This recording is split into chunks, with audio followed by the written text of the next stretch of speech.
I personally like to start off my week on a Scorpio Monday.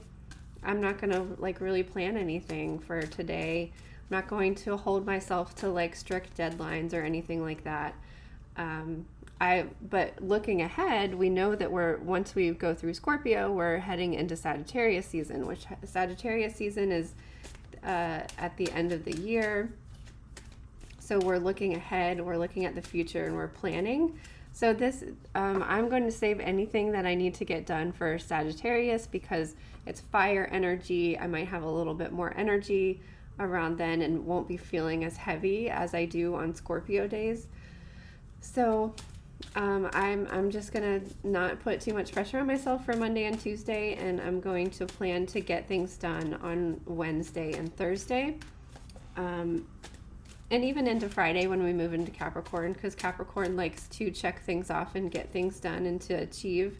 But for Sagittarius energy, Wednesday and Thursday, I might start looking ahead at the next moon and see what sort of things I want to set my intentions around, kind of looking back on, just like you would at the end of the year, reflecting back at this moon cycle to see what worked, what do I want to do next month, and that kind of thing. So we've got a little animal buddy that popped out. So I might start looking ahead and seeing what do we got going on for the April new moon, which is the April new moon is on April 1st, which is really exciting. It's an Aries new moon, so it's all about fire. So I might start looking at this intention sheet, what action plans I want to focus on, and just kind of looking at the month ahead and seeing what I've got going on. And so that's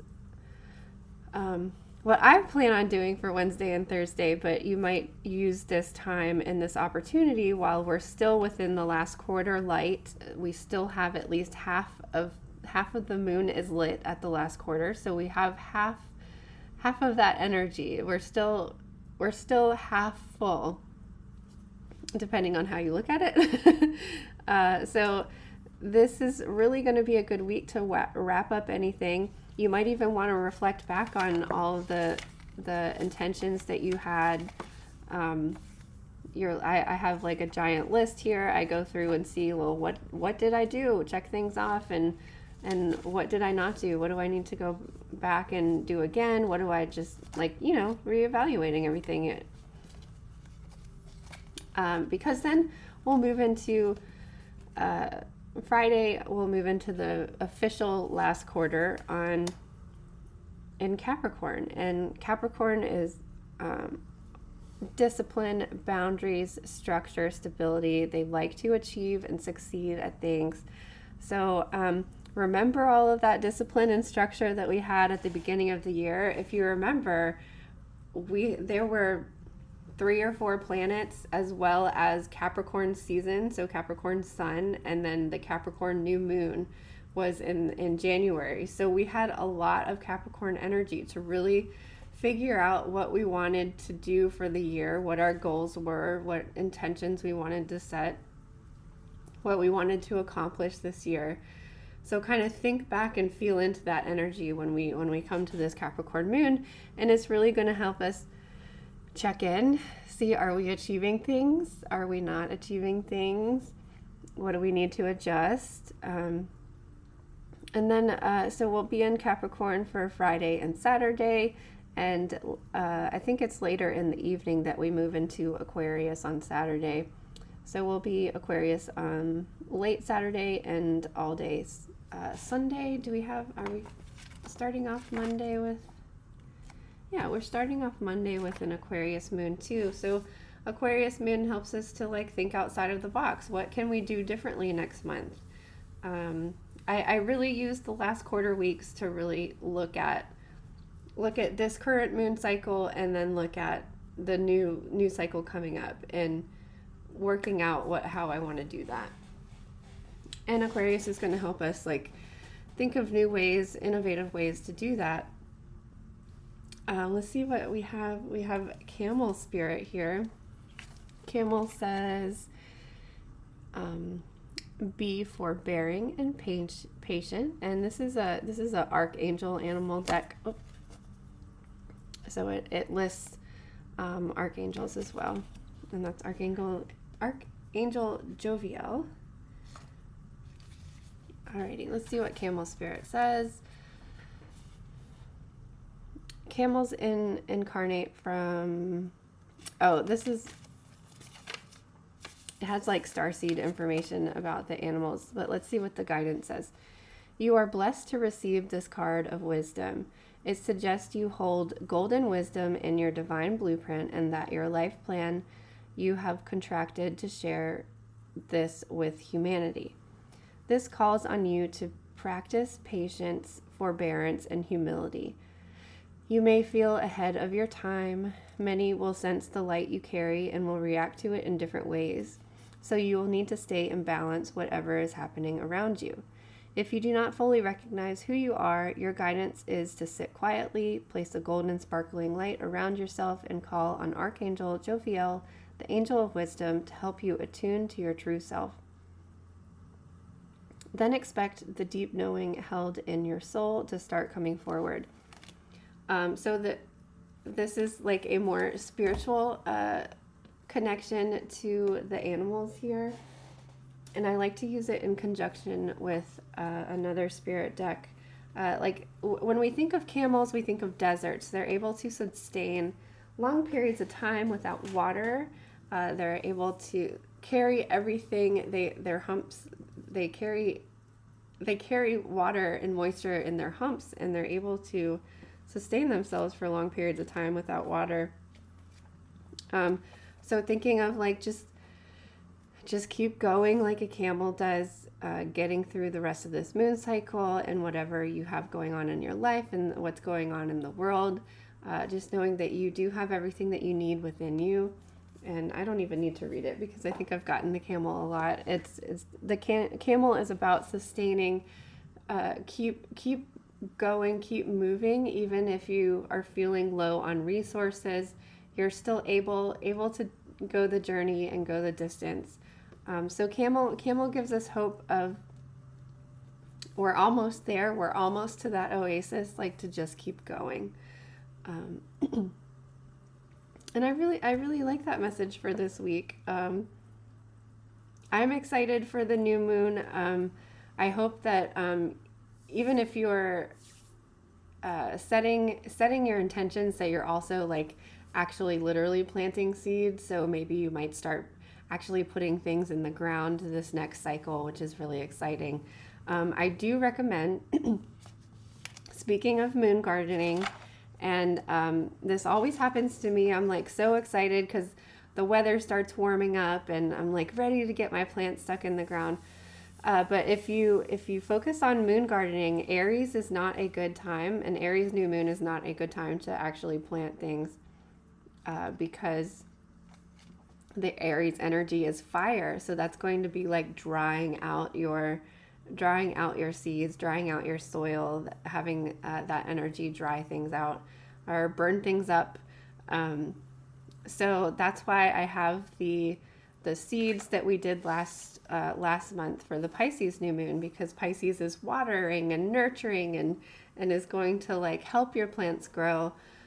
So that's why I had you do that last month. Maybe start some seeds indoors and then you can transplant later. So what I usually do is you can wait until Taurus, which would be a couple days from the new moon, because Taurus is earth and you're putting things in the earth. So it's a good time to be planting on an earth day or a water day. Air days are not as bad as fire, but they can still dry things out a little bit. So you want to be planting on water days or earth days. So I personally might wait. This always happens to me every year. Like if you try to wait for a water day, I think it doesn't happen this time of year, which is kind of interesting. Oh, no. We have Cancer. Duh. Okay. So I will probably wait until Cancer to actually put things in the ground if I'm able and ready to put things in the ground. I think my last frost date is actually, I think it's April 8th. Or maybe it's 10th. I can't remember. It's around here somewhere for the area that I live in, the last frost date. So I'm not going to be putting things in the ground until then anyways. There are a couple things that I can start before that, so I'm planning on doing that soon anyways. But I don't know, just something to think about, because I'm always like, yay, the new moon, because the new moon is a really good time to plant things. But having an Aries new moon, it's not really good for your plants. I mean, obviously, if you have to get them in the ground, get them in the ground. But I do follow moon gardening, and I think that it works. So just a little FYI. I hope you have a good week. Thank you so much for watching. I keep feeling like I forgot something. I mean, we did we've got our Earth Star Chakra card for the week. We've got our little animal buddy for the week. So we did our mantra. I hope you had a nice cup of tea and you're ready to start your day. Ooh, please check out the memberships on Ko-Fi. You can see over on the other side, the bottom left corner, let's just say that. The bottom left corner says the Ko-Fi.com/Priestess of Wonderland. I've got really fun memberships. It's a great way for you to contribute monthly, and then you get you'll get weekly card pulls for the lowest tier. The second tier actually gets like something physical, a postcard from Wonderland in the mail. The third tier, I believe, gets a reading, like a private reading, a video reading, and there is a fourth tier. I can't remember what it is, but go check that out if you are able to support monthly. And I'm really excited, and I'm very grateful for those of you that have donated already. And I'll see you next Monday. Have a good week.